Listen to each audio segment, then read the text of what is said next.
there's different methods you can use. So the text, so writing, you can tell the story.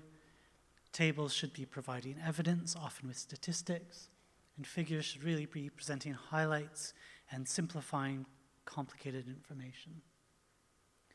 You should always report the primary outcomes first.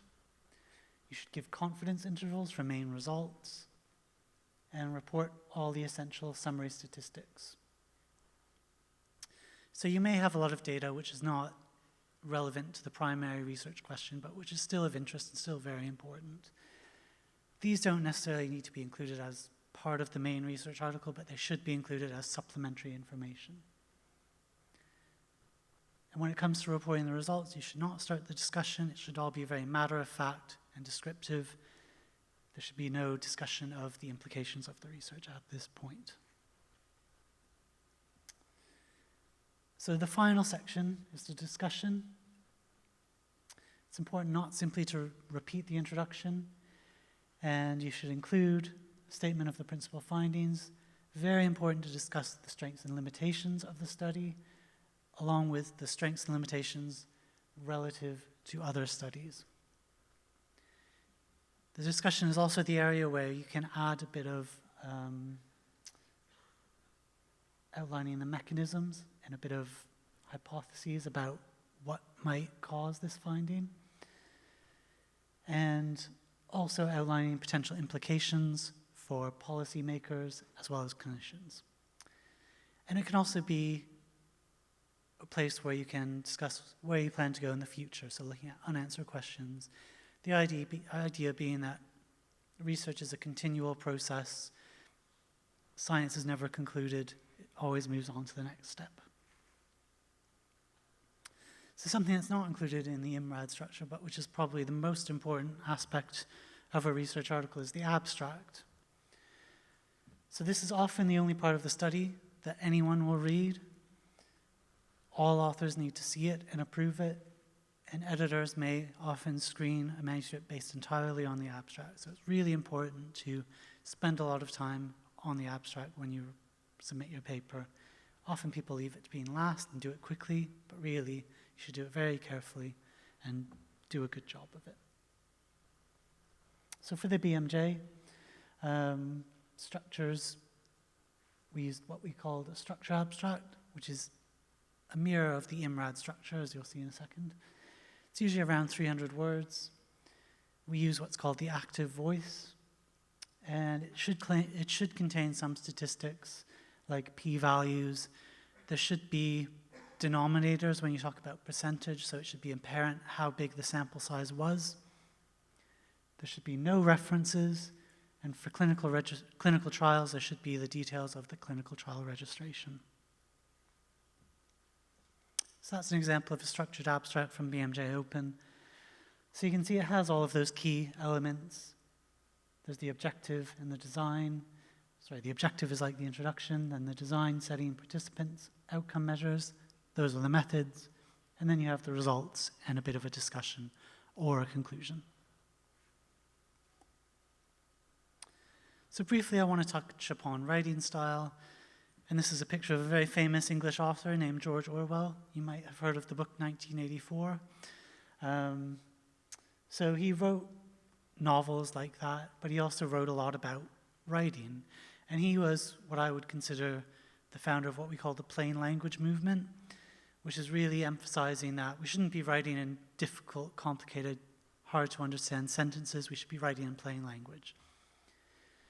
And he says, you should never use a metaphor, simile, or other figure of speech, which you're used to seeing in print, so this is like a cliche. And really in scientific writing, you shouldn't be using metaphors unless it's really purposefully done. Scientific writing should be very matter-of-fact and clear. Never use a long word where a short one will do. In English, you might have people saying however very often. I think that's a real scientific tendency. But I would say you should just use the word but. It's much simpler, much clearer. It's how you talk in regular life. I think it's much better. He says if it's possible to cut out a word, always cut it out. So writing should be as concise as possible. Never use a passive voice when you can use the active. So active voice means that it's written subject, verb, predicate, rather than the other way around. Otherwise, it sounds quite academic, the passive voice, but it's also quite difficult to understand. You should never use a foreign phrase, a scientific word, or jargon if you can think of an everyday English language equivalent. So I think those are really good principles for writing, and you see people submitting articles all the time who do a terrible job of it. So they use a lot of jargon, they use quite sciencey, difficult to understand language, when in fact you should just be writing in plain language. Again, it makes it easier for editors and reviewers to understand what you've done, and you really want to keep those people happy because ultimately they're the ones judging your work. So I think an interesting question to think about is, knowing that the Imrad structure is now hundreds of years old, really, should we still be using it? So I think there's lots of new opportunities in scientific publishing. There's things called video abstracts where authors can sometimes, it can just be them talking about their research. Other times they'll use graphics and animations to really outline what they've done. There's also video methods where people show what they've done, and that makes it really easy to follow and reproduce work. People are also publishing data sets rather than articles. There's also something called post-publication peer review, which is breaking with the traditional scientific model, and people are posting manuscripts before they're peer reviewed and opening up to comments from the public. And that was a new approach that some scientific journals are taking.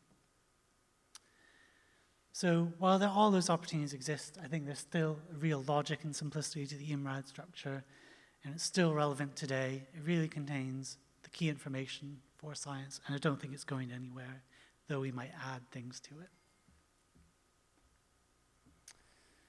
So that's the first part of my presentation about how to write a research article. Now I'd like to go more into the publishing side of things and how to choose a journal and what we as editors are looking at.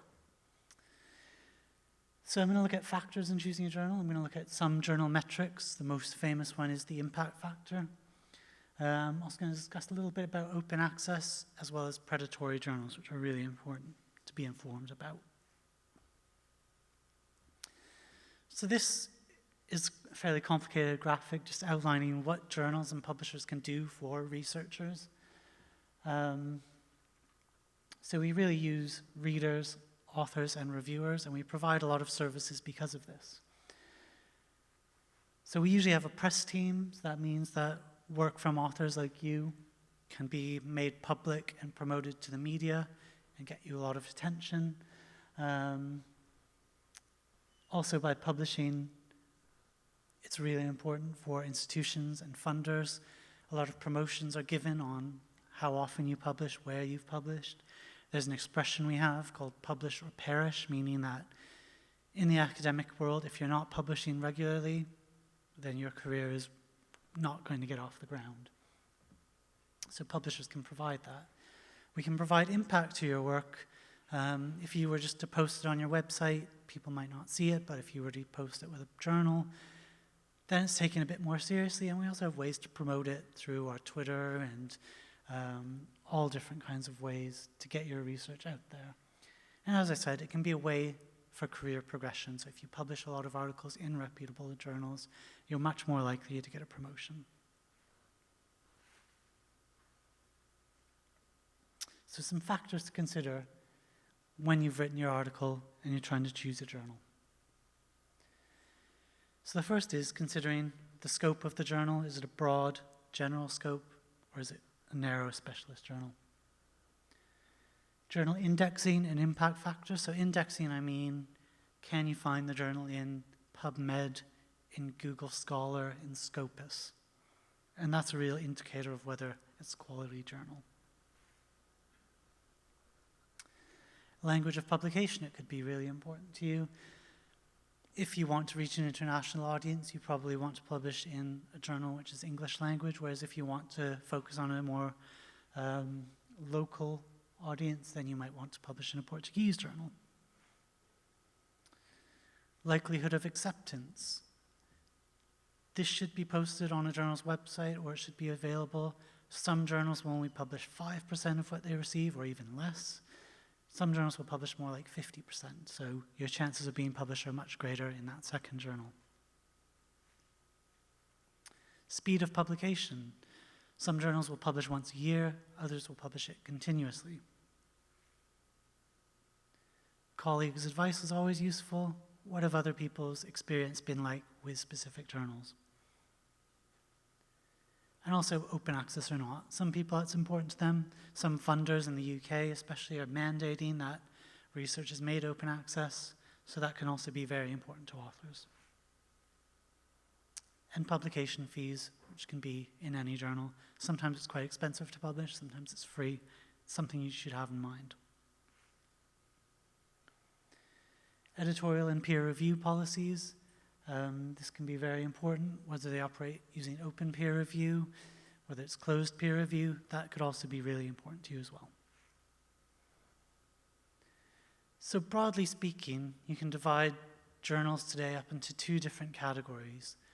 There's journals which are really focused on readers, and then there's journals which are more focused on authors.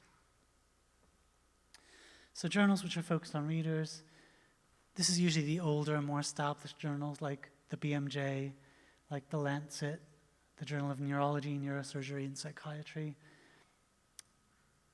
They usually appear online as well as in print.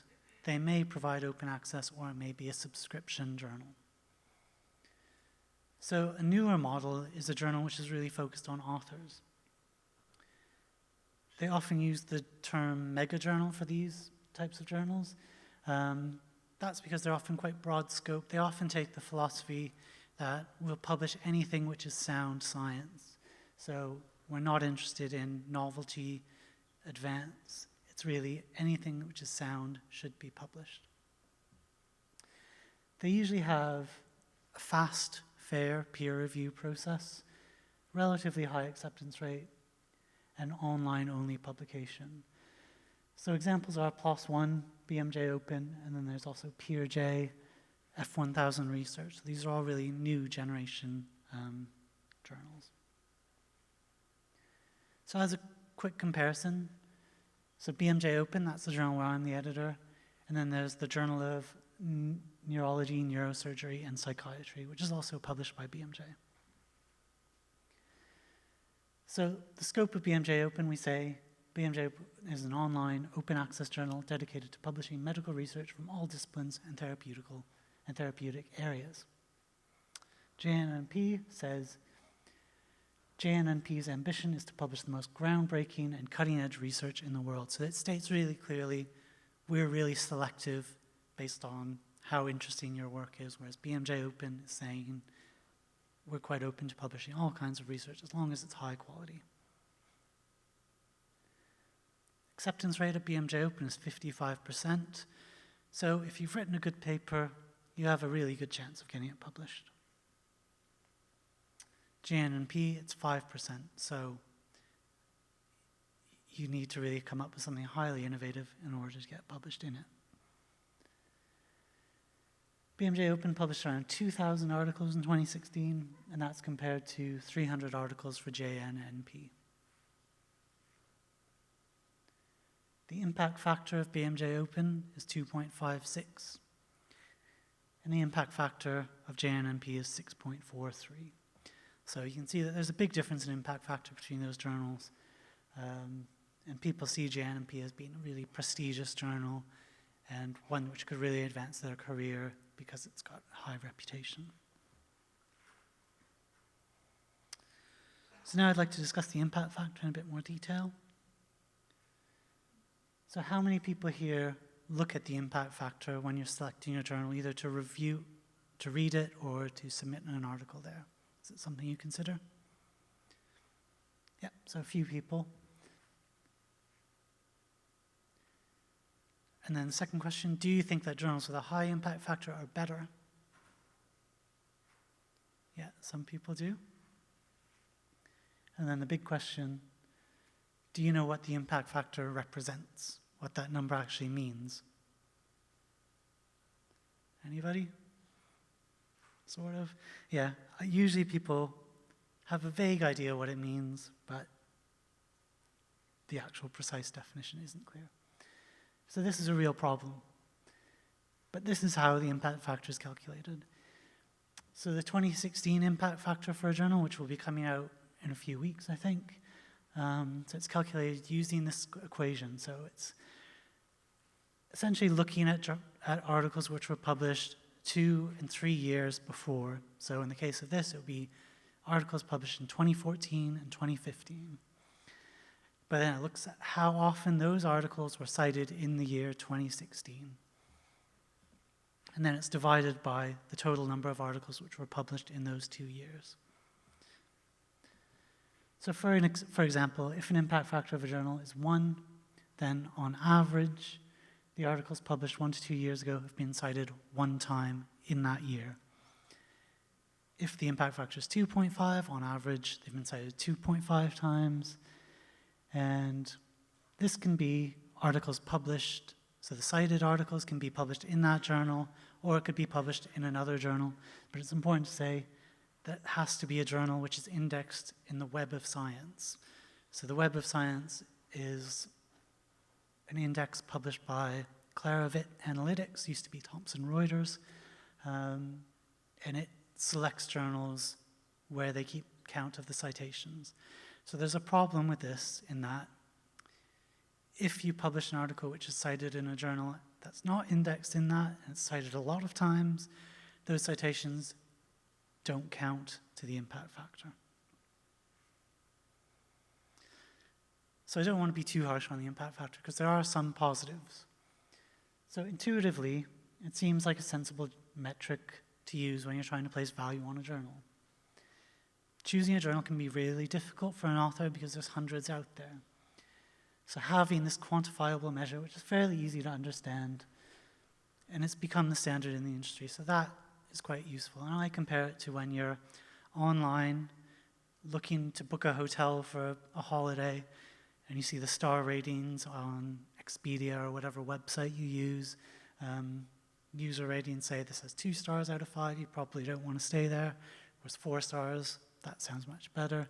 But you're ignoring all of the information in those reviews. You're just using that summary information. So there's probably more useful data out there for you to base your decision on. So some problems with the impact factor. Different journals have really different objectives, so it's not really fair to compare them. So if you use the case of GNMP compared to BMJ Open, we have really different objectives. The fact that GNMP has a higher impact factor seems sensible because they're really selecting to try to boost their impact factor, whereas BMJ Open, we're trying to publish all sound science, so the impact factor isn't that meaningful. Another complication is that authors and journals and publishers play what we call the impact factor game. So for authors, that means they initially submit their article to the highest impact factor journal they can, they get rejected, submit to the next highest, they get rejected, and keep going down in this pecking order until it finally gets published somewhere. And publishers do a similar thing where they only publish articles which will help boost the impact factor. And they also do some questionable scientific practices like making sure authors cite works which are already published in their own journal. That way they'll get more citations and so on.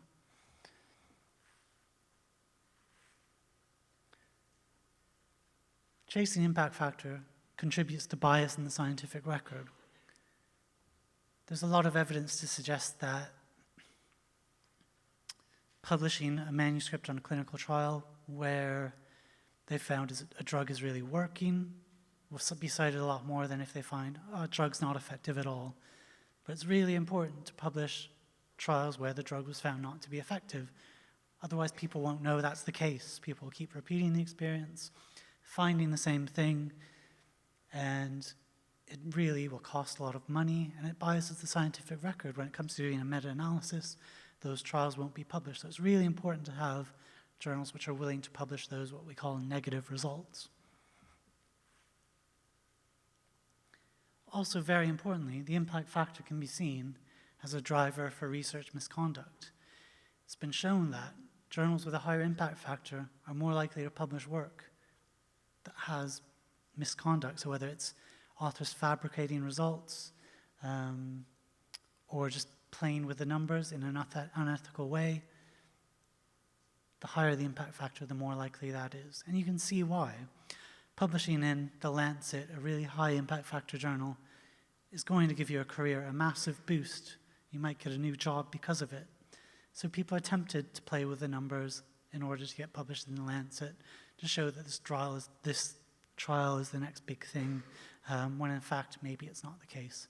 You should always be highly skeptical of these shocking findings in science, because more often than not, they're not true.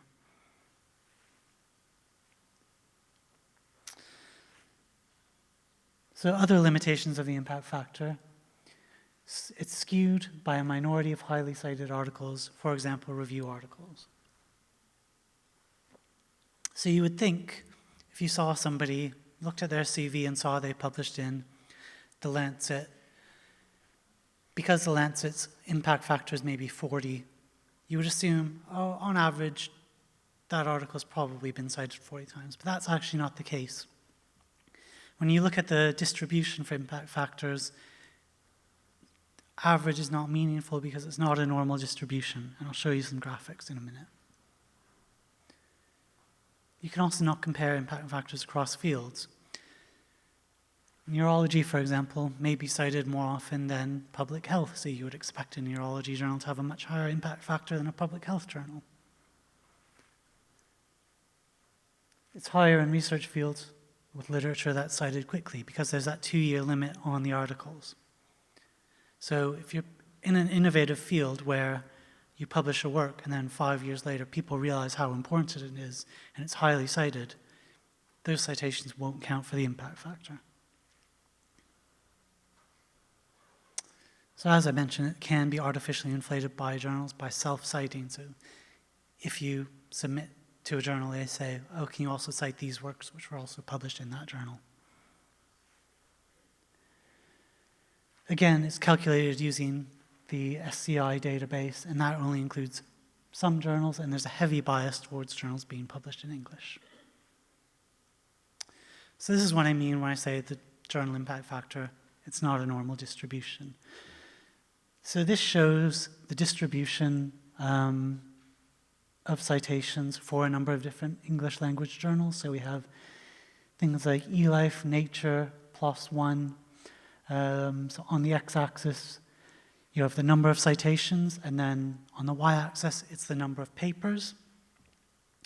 So you can actually see that an article published in eLife, odds are it's going to be cited 5-6 times. That's where the mode is, that's where the highest level is.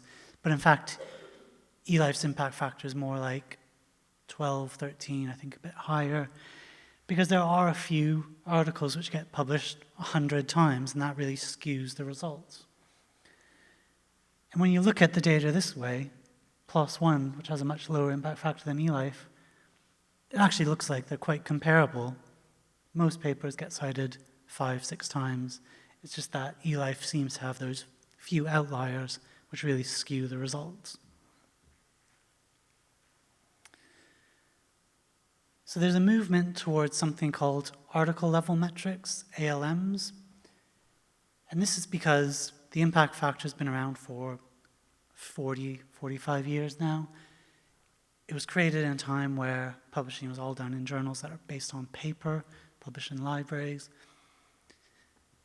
Today, we have the technology available to use all of this data in really meaningful ways. There's really no reason why the impact factor should exist. The impact factor was actually developed as a tool for librarians to decide what journals they should subscribe to. It was never meant for researchers to decide what journals they should submit to. So the philosophy of article-level metrics is that we shouldn't be looking at things on a journal level.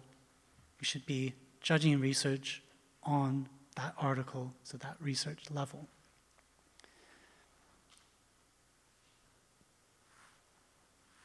So the most common form of article-level metrics you'll see is what we call Altmetrics, which we use on BMJ Open, and quite a few journals are using it. It's a really interesting way to visualize data. So it tracks the link on your article if it gets mentioned in a news story. That's represented by the red. If it's mentioned on Twitter, that's represented by the blue, and then so on. So these are the colors used for the Altmetrics, what they call the Altmetrics donut, so it's a circle with a number in the middle. That number in the middle is calculated using a weighted equation. So news stories are weighted more highly than tweets, or Facebook mentions, or Wikipedia. So that the idea is that score measures how impactful that article has been. And I think it's just a really clever way to visualize quite complicated data, because if it's mentioned more on Twitter, the donut will be more blue. If it's mentioned more in the news, then it'll be more red. So it's a really nice way to visualize just what this article has achieved. And the idea is that if you're a researcher applying for a new job and you have an article which has done really well with Altmetrics, you can just copy that picture of that donut, put it next to the citation or the reference in the CV, and people will see that's how impactful this article has been. And funders, especially in the UK and the US, are now looking to make assessments based on the article level, and they're not meant to make assessments based on the impact factor of a journal. So I'd like to touch upon briefly open access. So what is open access? It's not the same as free access, and the main point I want to make about open access is it doesn't just mean available without subscription. It's actually much more than that. So free access is just about limiting or lifting price barriers and being able to publish for free. Open access is also about that, so readers should be able to access the research without a subscription, but it's also about reusing the document, sharing the content without having to be concerned about copyright. So with open access, with true open access, the copyright isn't sold to the publisher, it's retained by the authors. So that means you can post it on your website, you can use it in your lecture material, you can share it, you can use it in presentations, and that's no problem. Whereas in a traditional publishing model, you would need to get copyright license from the publisher, and that would cost money, and so on. It's usually governed by what we call a Creative Commons license, something called CC BY NC. If you see those words, that means it's governed by a Creative Commons license, which means it's free to reuse and reshare as long as you attribute the original creator.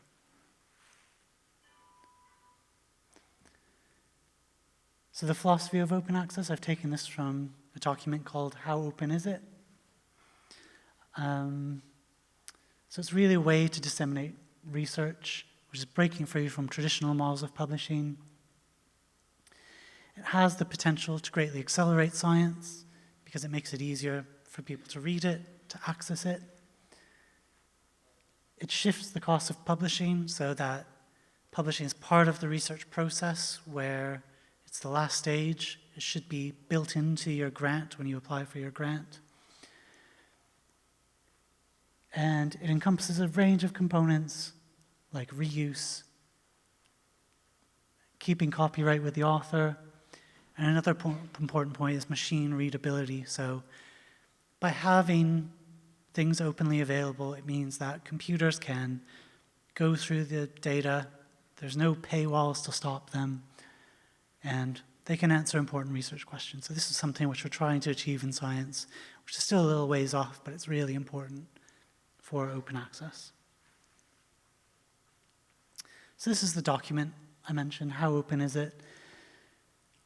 And it outlines different areas of where open access is important, and you can judge a journal on how open it is based on those factors.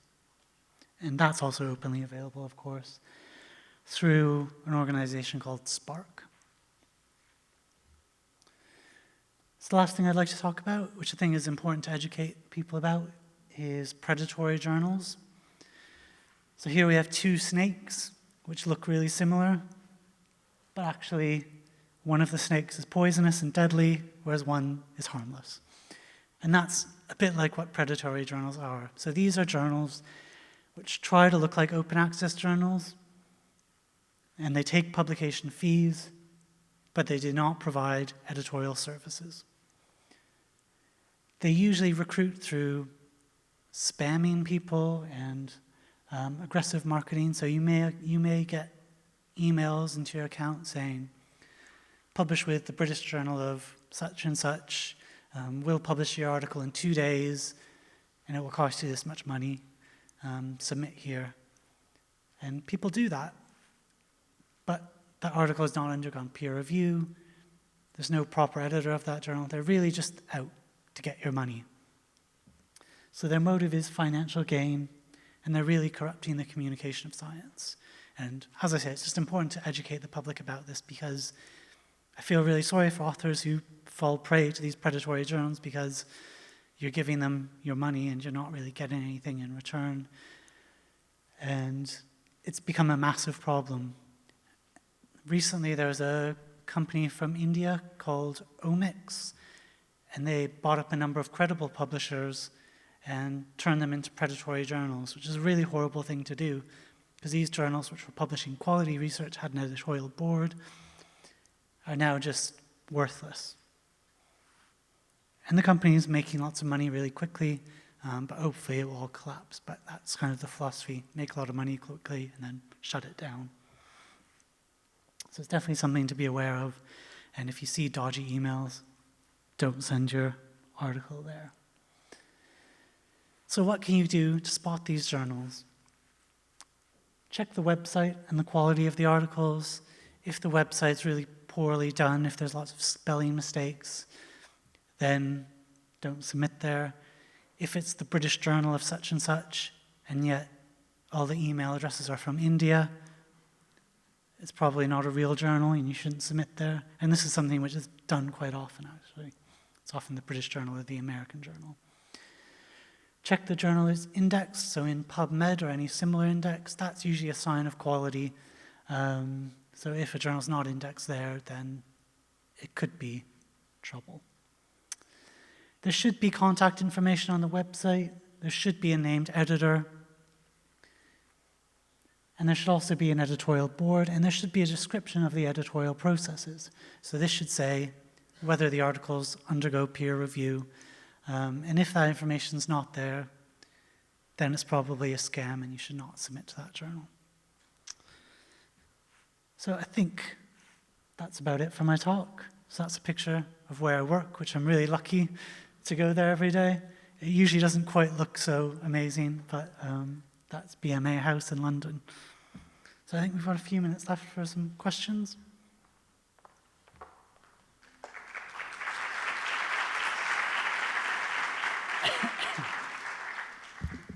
Thank you, Andrew, for so nice talk and all those informations. As we, as publish or submitting our article, go step by step to go on the right way and all this about it. And now I have, I'm going to have, if anyone have any question to Adrian about this, how to write a paper in a successful way.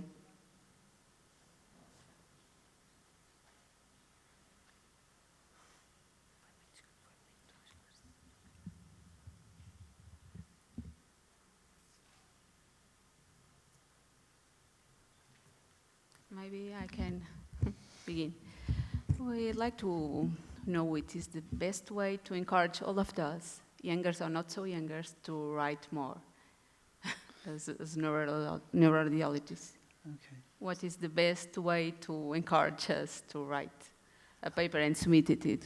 Yeah, so I guess the challenge for neurologists, for clinicians, is just finding the time. And I guess if it's not part of your job,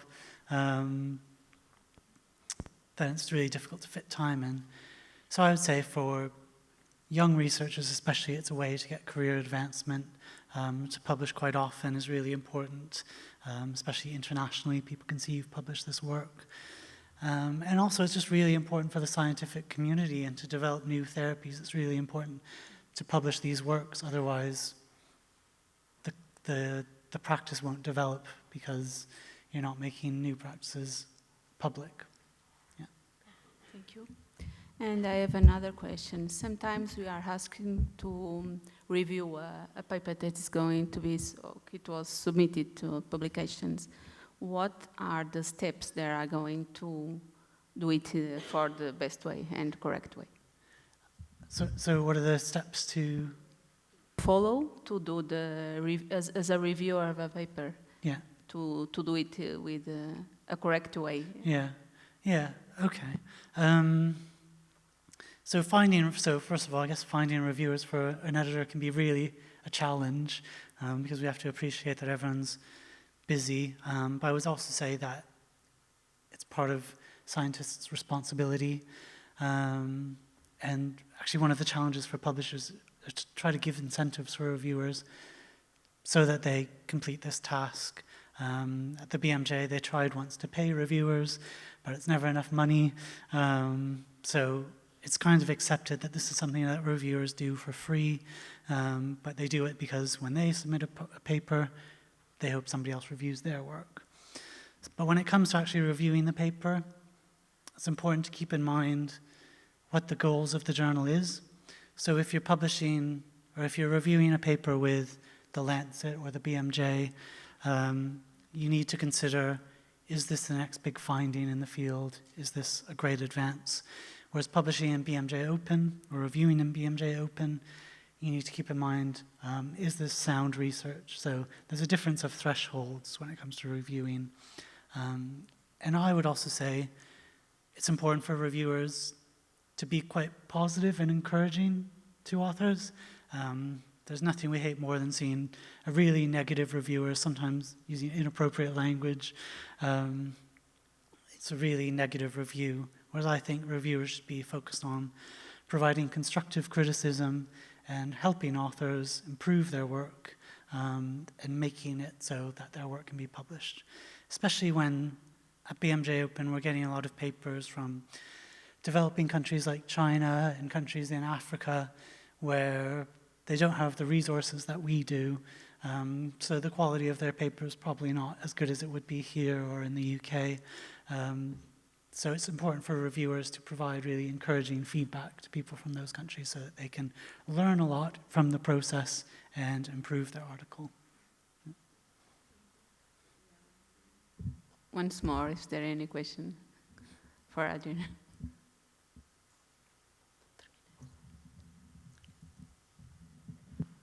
Okay. Thank you. Damos por terminada esta sessão. Obrigada a todos pela atenção prestada.